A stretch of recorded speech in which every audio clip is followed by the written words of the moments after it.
sa bawat Pilipino at magbibigay ng tamang impormasyon para sa tahimik at maayos na Pilipinas. Police News Network, alagad ng batas, tagapagtaguyod ng balitang pulis, sandigan ng mamamayan, patnubay ng katotohanan. La Campo Crame, maghahatid ng pinakahuling kaganapan at nagbabagang balita. Ito ang PNN Police News Network. At ngayon, ang inyong mga tagapagbalita. Magandang araw, bagong Pilipinas. Kami po ang inyong alagad ng batas, tagataguyod ng Balitang Pulis. Ako po si Patrolman Joshua Jimenez. At Patrolwoman Janina Aguas mula sa Manila Police District. Maghahatid sa inyo ng tamang balita, kwento ng pulis at serbisyo para sa mamamayan. At ito ang PNP News Online. Ang pangunahing balita ng Police News Network. Alagad ng batas, tagataguyod ng Balitang Pulis.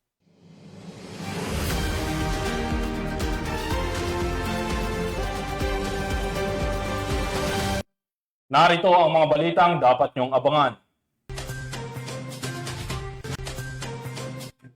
Halos 4 na milyong pisong halaga ng iligal na droga nasa kote sa Calawag, Quezon. Binata arestado sa kasong statutory rape sa Basista, Pangasinan.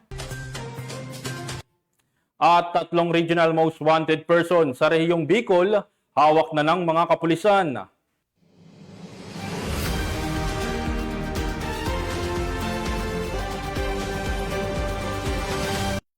Narito ang mga balitang hatid ng ating PNN correspondents mula sa iba't ibang panig ng bansa.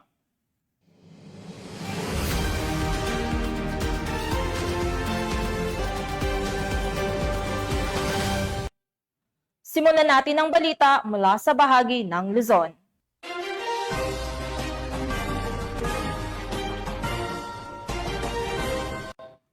Naging makabuluhan ang isinagawang signing of Memorandum of Agreement sa pagitan ng PNP Anti-Cybercrime Group at SM Prime Holdings, incorporated sa SM Mall of Asia, sa layuning nais maabot ang milyong-milyong Pilipino upang mapalawak ang kaalaman ng publiko ukol sa cyber safety, pag-iwas sa online fraud at digital security. Nagbibigay ito ng oportunidad para sa edukasyon ng publiko hinggil sa online scams, identity theft, phishing at iba pang uri ng panlilinlang sa internet. Nakibalita dyan si Patrolwoman Mary Grace Artizuela. Na naisagawa ang signing of Memorandum of Agreement sa pagitan ng PNP Anti-Cybercrime Group at SM Mega Malls na ginanap dito sa Mall of Asia Complex, Pasay City. Pinangunahan ni Police Brigadier General Bernard Aryang, Acting Director ng PNP Anti-Cybercrime Group, ang formal na paglulunsad ng programa sa pamamagitan ng pagbigay ng mainit na pagbati at paalala kaugnay sa patuloy na lumalalang banta ng cybercrime sa bansa. This partnership is more than an agreement. It is a shared commitment to safeguard our communities, and by raising awareness, teaching vigilance, and promoting preventive measures, we are fostering a culture of responsibility and resilience in the digital world. Sa ilalim ng kasunduan, magbibigay ng suporta ang SM Prime Holdings Incorporated sa pamamagitan ng pagpapalabas ng anti-cybercrime awareness advertisement ng PNP sa piling SM Cinemas sa buong bansa, ng libre o walang bayad. Layunin ng inisyatibong ito na maabot ang milyong-milyong Pilipino upang mapalawak ang kaalaman ng publiko ukol sa cyber safety, pag-iwas sa online fraud at digital security. Ang Memorandum of Agreement ay formal na nilagdaan ni na Police Brigadier General Matthew P. Bakay, Acting Director of Directorate for Investigation and Detection Management, bilang representative ni Police Lieutenant General Jose Melencio C. Nartates Jr., Acting Chief ng PNP. Imagine, before every movie, families, students, and professionals will be reminded how to guard themselves against online scams. Police Brigadier General Bernard Aryang, Acting Director ng PNP ACG. Engineer Junias M. Eusebio, Vice President of Mall Operations SM Supermalls. We are proud to stand with you in safeguarding Filipinos against cyber threats, and we look forward to building safer, stronger, and more informed communities together. At Ms. Karen C. Zabal Haurigi, Senior Assistant Vice President for Cinema Management. Ang Memorandum of Agreement na ito ay parte ng ating Cybercrime Awareness Campaign na kung saan makapagbigay tayo ng awareness sa mga kababayan natin para hindi po sila mabiktima ng scam. Layunin ng kasunduang ito na higit pang paigtingin ang ugnayan ng pamahalaan at pribadong sektor. Sa pamamagitan ng Cybercrime Awareness Campaign, hangad ng PNP at SM Supermalls na mapalawak ang kaalaman ng publiko at may taguyod ang mas ligtas na online na pamayanan para sa lahat. Mula dito sa Mall of Asia Complex, Pasay City, ako ang inyong PNN correspondent, Patrolwoman Mary Grace Artizuela, nagbabalita para sa Police News Network, alagad ng batas, tagataguyod ng balitang pulis. Maraming salamat, Patrolwoman Artizuela. Sa bisa ng warrant of arrest, arestado ng mga tauhan ng Basista Municipal Police Station ang isang binata sa Basista, Pangasinan dahil sa kasong statutory rape. Nakatutok dyan sa balita si Police Master Sergeant Marvin Jake Romero. Arestado ng mga tauhan ng Basista Municipal Police Station ang isang binata na kinilalang sa alias na Mac, residente ng Barangay Poblasyong Basista, Pangasinan. Ang suspek ay 19 taong gulang, high school graduate at kasalukuyang walang trabaho, ay inaresto sa nabanggit na lugar. Ang pag-aresto ay sinagawa sa bisa ng warrant of arrest kaugnay sa kasong statutory rape sa ilalim ng criminal case number SCC-13976 na walang nirekomendang piyansa. Matapos ang operasyon, isinalalim ang suspect sa medical na pagsusuri sa Bayambang District Hospital bago dinala sa himpilan ng pulisya para sa dokumentasyon na kakulang turnover sa korte. Mula dito sa Ilocos Region, ako ang iyong PNN correspondent, Police Master Sergeant Marvin J. Romero, alagad ng batas, tagataguyod ng balitang pulis. Maraming salamat, Police Master Sergeant Romero. Napasakamay na ng mga kapulisan ang isang lalaki na tinaguriang Top 7 Regional Most Wanted Person sa gitnang Luzon na may kasong statutory rape sa Barangay Santo Rosario, Minalen, Pampanga. Alamin ang buong report mula kay Patrolwoman Jilly Advincula Peña. May waran na binaba ng Branch 45 na pirmado ni Judge Alexander Malik. Isang malaking tagumpay laban sa kriminalidad ang naitala ng Pampanga Police Provincial Office sa ilalim ng matatag na pamumuno ni Police Colonel Eugene M. Marcelo, Provincial Director, matapos maaresto ang tinaguriang Top 7 Regional Most Wanted Person dahil sa kasong statutory rape sa isinagawang manhunt operation sa Barangay Santo Rosario, Minalin, Pampanga nito lamang ikadalawa ng Setyembre taong kasalukuyan. Kinilala ang suspect na si alias Waldo, 21 anyos at residente ng nasabing lugar. Ang operasyon ay pinangunahan ng Minalin Municipal Police Station katuwang ang 302nd Regional Mobile Force Battalion 3, Provincial Intelligence Unit Pampanga, Regional Intelligence Unit 3 at ng Pro 3 Cyber Patroller na gumamit ng makabagong digital surveillance at social media monitoring upang matuntun ang kinaroroonan ng suspect. Kasalukuyang nasa kustodiya na ng pulisya ang suspect at haharap sa kaukulang kaso sa korte. Patuloy ang Pampanga PNP sa kanilang panata na maghatid ng hustisya para sa mga biktima ng krimen at tiyakin ang kaligtasan ng bawat mamamayan sa gitnang Luzon. Mula dito sa gitnang Luzon, ako ang inyong PNN correspondent, Patrolwoman Jilly Advincula Peña, alagad ng batas, tagataguyod ng balitang pulis. Maraming salamat, Patrolwoman Jilly Peña. Nasamsam ang halos 4 na milyong pisong halaga ng illegal na droga mula sa dalawang sospek sa isinagawang operasyon sa Sitio 7, Barangay Mabini, Calawag, Quezon. Patrolman Mark Lawrence Atencio sa balita. Dalawang individual sa isinagawang bypass operation ng operatiba ng Quezon Police Provincial Office sa Sitio 7, Barangay Mabini, Calawag, Quezon. Kinilala ang mga sospek na sina alias Atoy at alias Makmak, pawang mga residente ng Barangay Kalimpak, Ginyangan, Quezon. Nakumpiska mula sa sospek ang 187 grams na hinihinalang shabu na tinatayang nagkakahalaga ng mahigit 3.8 million, 250 grams na hinihinalang marijuana na nagkakahalaga ng mahigit 90,000, isang 1,000 bill na ginamit bilang bypass money, isang itim na sling bag, at isang Rusco multicab. Ang mga sospek ay naharap sa kasong paglabag sa Section 5 at 11, Article 2 ng Republic Act 9165 o Comprehensive Dangerous Drugs Act of 2002. Ang Quezon PNP ay determinado, walang takot at hindi kailanman mapapagod sa pagtupad ng tungkulin upang tiyakin ang kapayapaan at ligtas na komunidad. Mula dito sa Calabarzon, ako ang inyong Police News Network Correspondent, Patrolman Mark Lawrence Atencio. Alagad ng batas, tagataguyod ng balitang pulis. Maraming salamat, Patrolman Atencio. Bilang bahagi ng mas pinatibay na ugnayan sa komunidad, naging matagumpay ang isinagawang ugnayan sa Barangay 2025 ng Puerto Princesa City Police Office sa pamamagitan ng serbisyong pulis sa barangay at End Local Communist Armed Conflict Programs sa Barangay Marufinas at Barangay New Pananggangan. Patrolwoman Christine Lorenzo, ibalita mo. Bilang bahagi ng ugnayan sa Barangay 2025 pinangunahan ng Puerto Princesa City Police Office sa pamumuno ni Police Colonel Christine M. Tabli, Acting City Director, ang serbisyong pulis sa barangay at LCAC program sa Barangay Marufinas at Barangay New Panggangan nito lamang ikalawang araw ng Setyembre taong kasalukuyan. Layunin ng nasabing aktibidad na mailapit ang iba't ibang serbisyo ng pamahalaan sa mga residente lalo na sa mga malalayong lugar. Pinangunahan ng PPCPO ang pagbibigay ng serbisyo katuwang ang pamahalaang panglungsod kasama ang City DILG, Sangguniang Panglungsod, Barangay Officials, City Health Office, City Agriculture Office at mga kinatawan mula sa Philippine Marines. Sa kanilang aktibong partisipasyon, muling pinatunayan ng PPCPO ang kanilang malasakit at dedikasyon na maihatid ang mga pangunahing serbisyo at mabanatili ang kapayapaan at kaayusan sa bawat komunidad.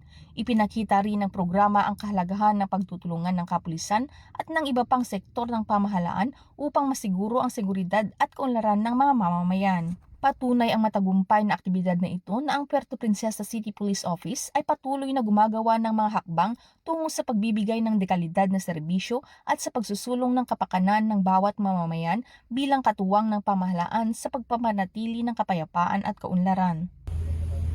Mula dito sa Home of the Police Eco Warriors, Calapan City, Oriental, Mindoro, ako ang inyong PNN Correspondent, Patrolwoman Christine Lorenzo, alagad ng batas, tagataguyod ng balitang pulis. Maraming salamat, Patrolwoman Lorenzo.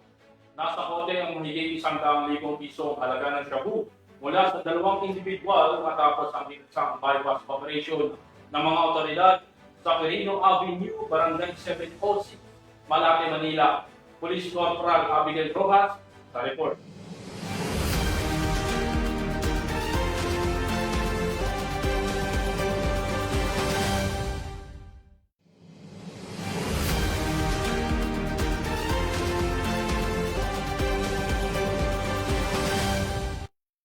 Samantala, nasa konti ang mahigit 100,000 pisong halaga ng shabu mula sa dalawang individual matapos ang ikinasang bypass operation ng mga otoridad sa Quirino Avenue, Barangay 706, Malate, Manila. Police Corporal Abigail Rojas sa report. Arestado ang dalawang individual ng mga operatiba ng Malate Police Station 9 sa ikinasang anti-illegal drug buy-bust operation sa kahabaan ng Quirino Avenue, Barangay 706, Malate, Manila. Kinilala ng Malate Police ang mga suspect na sina alias Paulo, 37 anyos, residente ng San Andres Bukid, Maynila, at alias Zaret, 40 anyos, na residente naman ng Santa Ana, Maynila. Nasamsa mula sa mga suspect ang buy-bust money at ang humigit kumulang 25 gramo ng hinihinalang shabu na may standard drug price na 170,000 pesos. Kasalukuyang nasa kustodya ngayon ng Malate Police Station ang mga dadakip na suspect at nahaharap sa kasong paglabag sa Sections 5 at 11, Article 2 ng RA 9165 o Comprehensive Dangerous Drugs Act of 2002. Mula dito sa Metro Manila, ako po ang inyong PNN correspondent, Police Corporal Abigail Rojas, alagad ng batas, tagataguyod ng Balitang Pulis. Maraming salamat, Corporal Rojas. Hawak na ng mga kapulisan ang 3 sa mga regional most wanted person ng rehiyong Bicol sa isinagawang magkakahiwalay na operasyon. Ang buong detalye ng report mula kay Patrolwoman Vanessa Sol. Sa most wanted person sa rehiyon ang naaresto sa magkahiwalay na operasyon ng pulisya na isinagawa ng PNP Bicol at ng Criminal Investigation and Detention Group or CIDG dito lamang buwan ng Setyembre taong kasalukuyan. Sa Tabaco City, inaresto ng mga operatiba ang ika-6 na most wanted person sa rehiyon na kinilala sa alias Mel. Naharap siya sa kasong paglabag sa Section 5 Article 2 ng Republic Act 9165 na walang inirekomendang piyansa at paglabag sa Section 11 Article 2 ng parehong batas na may piyansang 200,000 pesos. Kasunod nito, inaresto rin ng mga operatiba ng pulisya sa parehong lungsod ang ika-7 most wanted na individual na kinilalang si alias Andy. Siya ay kinasuhan ng paglabag sa Section 5 Article 2 ng Republic Act 9165 na walang inirekomendang piyansa at paglabag sa Section 11 Article 2 ng Republic Act 9165 na may piyansang itinakda na 200,000 pesos. Samantala, sa Kamaligan, Camarines Sur, nasa kote ng pulisya ang ika-9 na most wanted person sa rehiyon na kinilala bilang alias Lon. Naharap siya sa kasong paglabag sa Section 10 Republic Act 7610 o ang Special Protection of Children Against Child Abuse, Exploitation and Discrimination Act na may piyansang 80,000 pesos. Pinuri ni Police Brigadier General Nestor C. Babagay Jr., Regional Director ng Police Regional Office 5, ang mga operating team para sa kanilang matagumpay na operasyon at binigyang diin ang pangako ng pulisya na tugisin ang mga wanted na kriminal sa rehiyon. Mula dito sa Legazpi City, Albay, ako ang inyong PNN correspondent, Patrolwoman Vanessa Sol, alagad ng batas, tagataguyod ng Balitang Pulis. Maraming salamat, Patrolwoman Vanessa Sol. Agarang nagsagawa ang Taboc City PNP ng Search, Rescue and Retrieval Operation sa isang bahay na natabunan matapos magkaroon ng pagguho ng lupa dahil sa landslide na dulot ng sunod-sunod na pag-ulan sa Brookside, Purok 6, Bulanao, Taboc City, Kalinga. Patrolman Rafin Jude Suwaya sa report. Agarang nagsagawa ang kapulisan ng Taboc City, Kalinga ng Search, Rescue at Retrieval matapos gumuho ang lupa na dulot ng tuloy-tuloy na pagbuhos ng ulan at matabunan ng isang bahay sa Brookside, Purok 6, Bulanao, Taboc City, Kalinga nito lamang Setyembre at 3 taong kasalukuyan. Napag-alamang nakalabas ng bahay ang ina kasama ang kanyang nakababatang anak, ngunit naiwan sa loob ang nakatatandang anak na lalaking 17 taong gulang nang mangyari ang insidente. Wala namang pinalagpas na oras ang mga kapulisan at mga residente sa paghahanap at paghukay kasabay ng pagbabantay sa paligid ng gumuhong lupa hanggang sa nakita nila ang biktima at dinala sa pinakamalapit na pagamutan, ngunit sa kasamaang palad ay binawian ito ng buhay. Sa kabila ng trahedya na ito ay pinamalas pa rin ng Kalinga PNP ang kanilang agarang tugon at matibay na koordinasyon sa pagbibigay ng agarang tulong sa panahon ng mga emergency. Mula dito sa Camp Dangwala, Trinidad, Benguet, ako po ang inyong PNN correspondent, Patrolman Rafin Jude Suwaya, alagad ng batas, tagataguyod ng Balitang Pulis. Maraming salamat, Patrolman Suwaya. Tunghayan naman natin ang mga balita mula sa Visayas.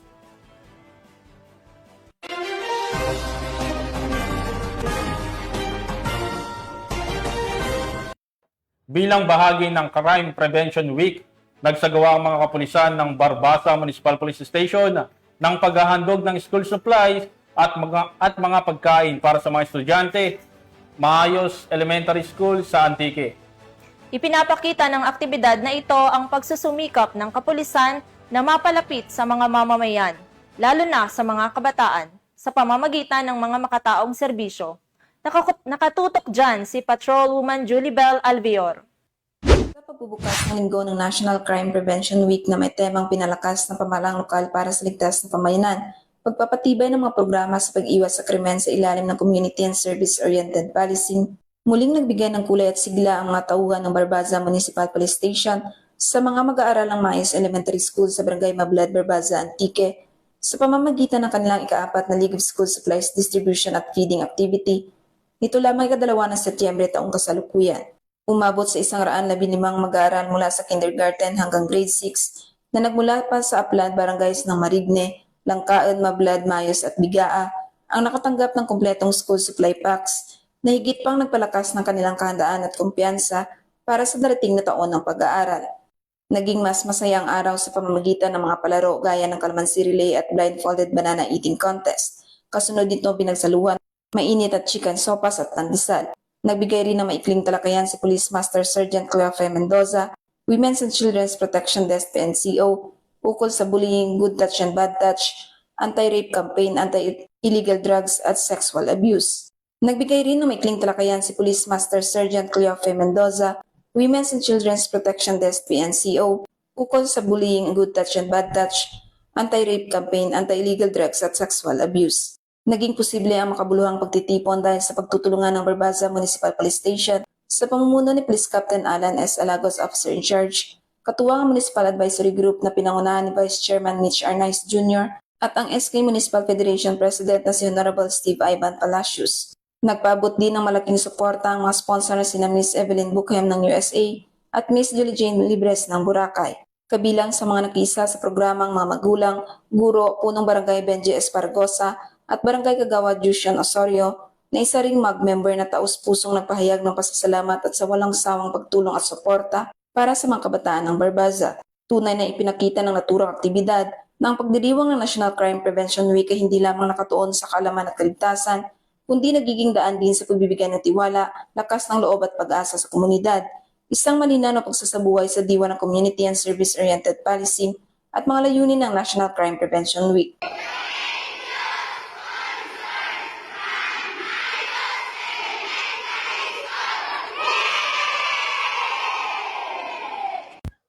Mula dito sa Western Visayas, ako ang inyong Police News Network Correspondent, Patrolwoman Julabel Alvior, alagad ng batas, tagataguyod ng Balitang Pulis. Maraming salamat, Patrolwoman Alvior. Hindi na nakapalagpa ang isang senior citizen na tinaguri ang top 3 most wanted person na may kasong statutory rape sa Carcar City. Ang kabuuan ng balita mula kay Patrolwoman Flora May Azares. Matagumpay na naaresto ng kapulisan ng Carcar City ang top 3 most wanted person municipal level na may kasong statutory rape sa sitio ng Kaan, Barangay Parellos, Carcar City, Cebu noong ika-3 ng Setyembre ng taong kasalukuyan. Kinilala ni Police Lieutenant Colonel Jewel M. Nicanor, Chief of Police ng Carcar City Police Station, Cebu Police Provincial Office, ang wanted na senior citizen na si alias Kempay, 79 anyos, na residente ng naturang lugar. Ayon sa ulat ng pulisya, bandang alas 11:30 ng umaga nang maaresto ng kapulisan ang suspect sa bisa ng warrant of arrest para sa kasong statutory rape na inisyu ni Honorable Ernesto Ingracia Narido, Presiding Judge ng RTC 7th Judicial Region, Branch 11 Family Court, Carcar City, Cebu, na walang rekomendadong piyansa. Kasulukuyang nasa kustodiya ng Carcar CPS ang suspect para sa dokumentasyon at tamang disposisyon. Nais ko pong ipalam na matagumpay na nakapagsilbi ng warrant of arrest ang ating kapulisan laban sa isang most wanted person na may kasong statutory rape. Ito ay bahagi ng pinaigting na manhunt operation ng Carcar City Police Station. Nais ko rin pong ipaalala na ang anumang krimen laban sa kababaihan at kabataan ay hindi kailanman kukonsintihin.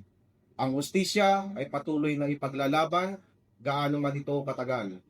Inihikayat ko po ang lahat na manatiling mapagmatyag at makipagtulungan sa ating kapulisan sa pamamagitan ng pag-uulat ng anumang gawaing kriminal sa ating komunidad. Sama-sama nating panatilihin ang ligtas at mapayapang syudad ng Carcar para sa ating mga pamilya. Mula dito sa Central Visayas, ako ang inyong Police News Network Correspondent, Patrolwoman Flora May Azares. Alagad ng batas, tagataguyod ng Balitang Pulis. Maraming salamat, Patrolwoman Azares. Nasa kote ng mga otoridad ang isang street-level individual sa ikinasang anti-illegal drug operation sa San Isidro, Leyte.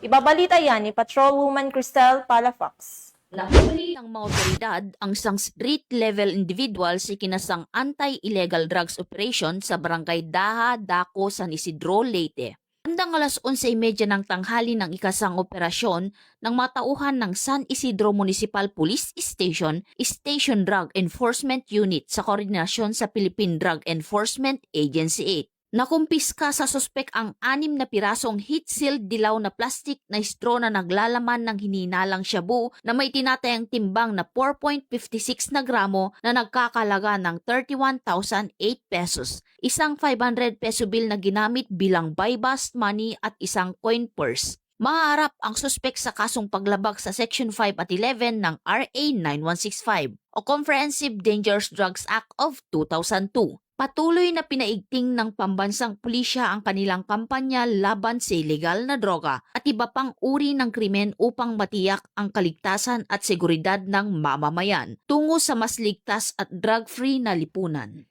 Mula dito sa Eastern Visayas, ako ang inyong PNN correspondent, Patrolwoman Palafox, alagad ng batas, tagataguyod ng Balitang Pulis. Maraming salamat, Patrolwoman Palafox. Narito naman ang mga balita mula sa bahagi ng Mindanao.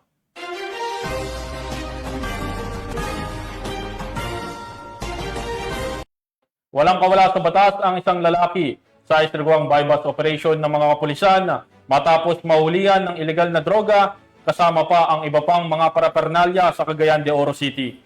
Ang suspect ay kasalukuyang nakakulong habang inihahanda ang mga kasong isasampal laban sa kanya.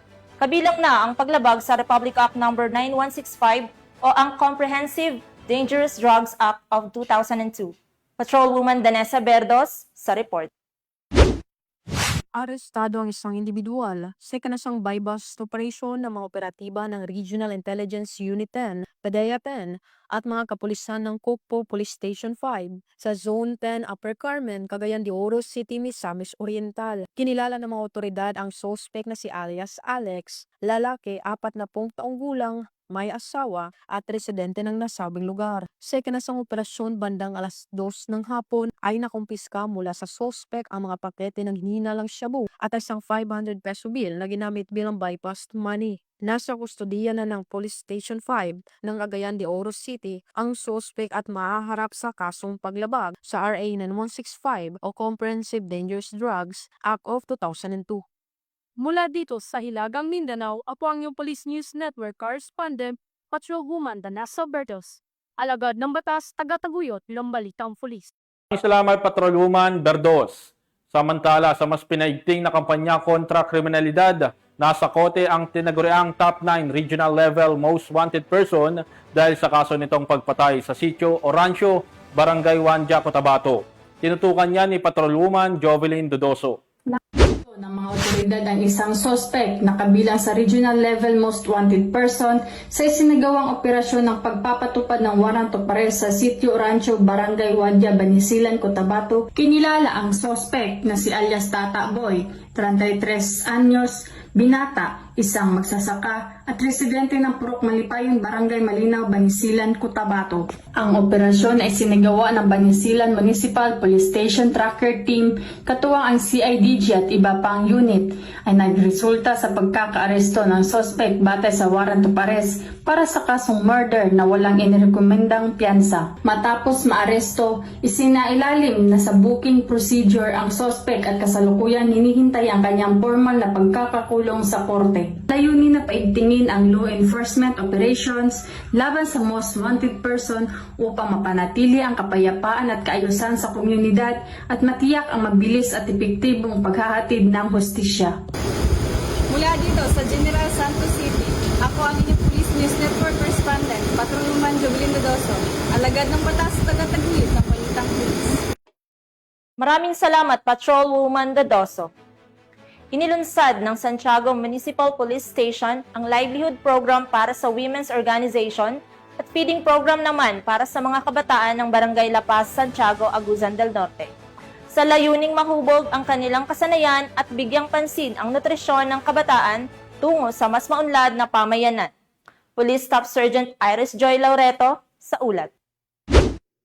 Naglunsad ang Santiago Municipal Police Station ng livelihood program para sa women's organization at feeding program para sa mga kabataan ng Barangay La Paz, Santiago, Agusan del Norte sa pangunguna ni Police Major Mark Wayne M. Uperto, hepe ng pulisya. Dinaluhan ng mga opisyal ng barangay at mga miyembro ng women's organization ang naturang aktibidad kung saan aktibo silang nakilahok sa hands-on training sa paggawa ng dishwashing liquid. Kasabay nito, isinagawa rin ang feeding program para sa mga kabataan ng Barangay La Paz upang matiyak na maging bahagi sila ng makabuluhan at makataong gawain para sa ikabubuti ng pamayanan. Layunin ng programa na hubugin ang kasanayan ng kababaihan at bigyang pansin ang nutrisyon ng kabataan bilang mahalagang hakbang tungo sa mas matatag na pamilya at mas maunlad na pamayanan. Ang ganitong mga inisyatibo ay nagpapatunay sa importansya ng pagtutulungan ng kapulisan at mamamayan upang makamit ang pangmatagalang kaunlaran at kapayapaan dahil sa bagong Pilipinas, ang gusto ng pulis, ligtas ka! Mula rito sa Police Regional Office 13, ako ang inyong PNN News Correspondent, Police Staff Sergeant Iris Joy Laureto, alagad ng batas, tagataguyod ng Balitang Pulis. Maraming salamat, Police Staff Sergeant Loreto. Naging matagumpay ang Sirwang Peace Caravan, Unity Walk, Candidates Forum, Interfaith Rallies, and Peace Covenant Signing bilang paghahanda sa nalalapit at kauna-unahang parliamentary election sa Bangsamoro Autonomous Region, Muslim Mindanao. Patrolwoman Leona Gawang sa report. Patuloy na umarangkada ang isinagawang Peace Caravan, Unity Walk, Candidates Forum, Interfaith Rallies, and Peace Covenant Signing bilang paghahanda sa nalalapit at kauna-unahang parliamentary election sa Bangsamoro Autonomous Region in Muslim Mindanao sa pamumuno ni Police Brigadier General Jason C. De Guzman, Regional Director ng ProBAR. Sa pamumuno ni Police Brigadier General De Guzman, katuwang ang Armed Forces of the Philippines at sa aktibong suporta ni Attorney Ray F. Sumalipaw, Regional Election Director ng COMELEC BARM, nagkaroon na ng Peace Caravan, Unity Walk, Candidates Forum, Interfaith Rallies, and Peace Covenant Signing ang Maguindanao del Norte, Cotabato City, Lanao del Sur, Tawi-Tawi at Basilan na kung saan dinaluhan ito ng mga local government unit at mga tumatakbong kandidato para sa lokal na posisyon, mga leader ng komunidad at mga kinatawan mula sa iba't ibang sektor.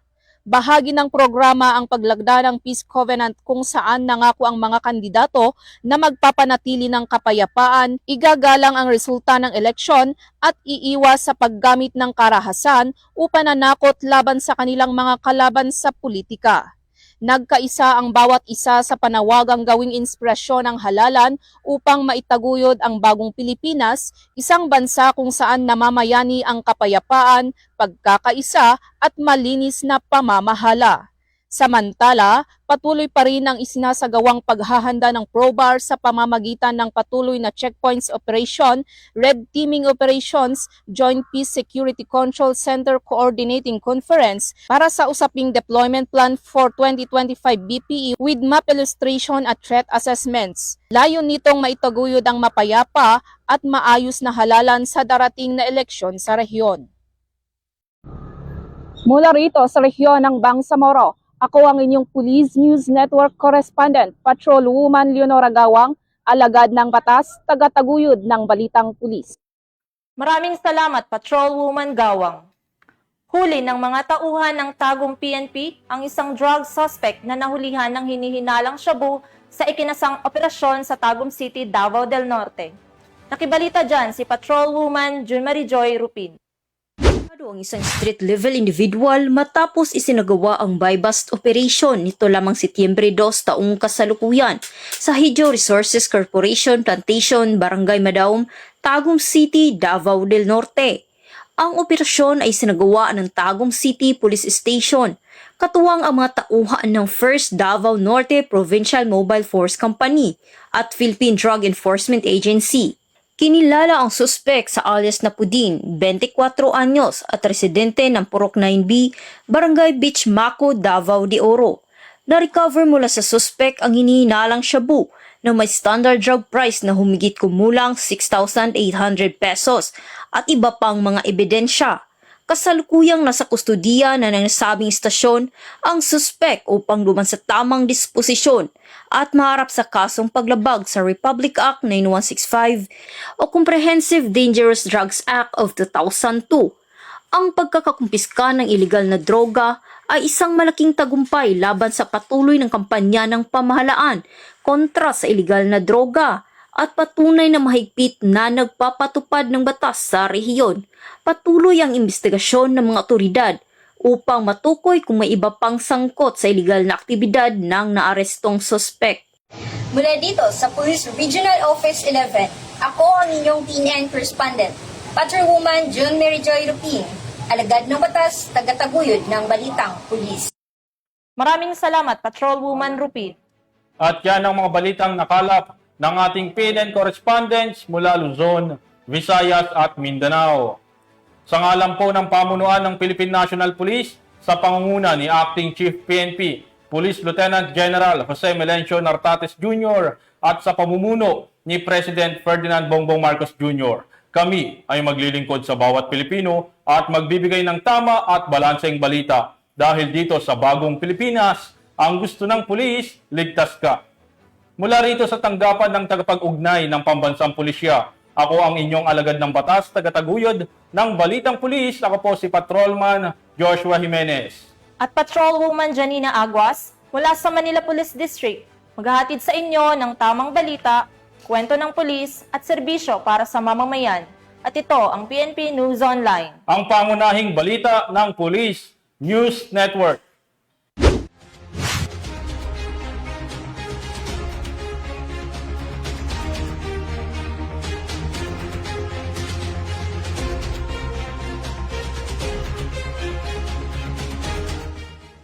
Police News Network, alagad ng batas, tagapagtaguyod ng balitang pulis.